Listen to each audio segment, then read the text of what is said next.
তো আসসালামু আলাইকুম। আমাদের জায়গাটা অনেকটা জঙ্গল ছিল, অনেকটা ভয়ানক। তো দেখতে পাচ্ছেন এই যে জায়গাটা অনেকটা পরিষ্কার করছি, একটু আগে গেঞ্জিটা পরছি, খালি গায়ে ছিলাম আর কি এতক্ষণ। তো এইগুলো দেখানো সম্ভব না, দুঃখজনক। আমার নানা 97-এর লোক এই সুন্দর করে একটা গাছ খুঁজা পাইছে এই জঙ্গলের ভিতর থেকে। আমরা জীবনও চোখে দিই না, আমার মাও দেয় না, এতদিন ধরে পরিষ্কার করি। পেয়ারা গাছ, আর মাসালা দিলে পেয়ারা হয়েছে এই গাছটারে। এই যে লতা পাতা যে জঙ্গলা গাছগুলা বা এইগুলো কিন্তু খতরনাক।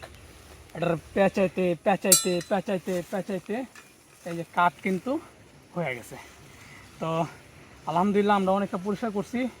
এই সিরিয়ালে আর অল্প একটু বাকি আছে। আর ভালো কথা, আমার মার একটা খবর দিই, আয় কইছিল কিছু টাকা দিয়ে এটা পরিষ্কার করবো। পরিষ্কার করা লাগবো না, আমার নানার যেমনি পরিষ্কার করতেছে এটা হিসাবে আমরাই। যাই হোক, এটা বুঝতে পারলে হইব। আর আস্তে আস্তে করে আর একটু কাছাকাছি এই যে গাছটা থেকে আকাশি, এটা কিন্তু আকাশি গাছ গাছ ওই যে বড়টা এই পর্যন্ত আমরা আইসেই পড়ছি। তা আমাদের জায়গাটা এই যে আলহামদুলিল্লাহ এতগুলো বড় গাছ। আর এই যে এটা যেহেতু পেয়ারা গাছ, তো যাক মাশাআল্লাহ খুবই সুন্দর। এটা নতুন করে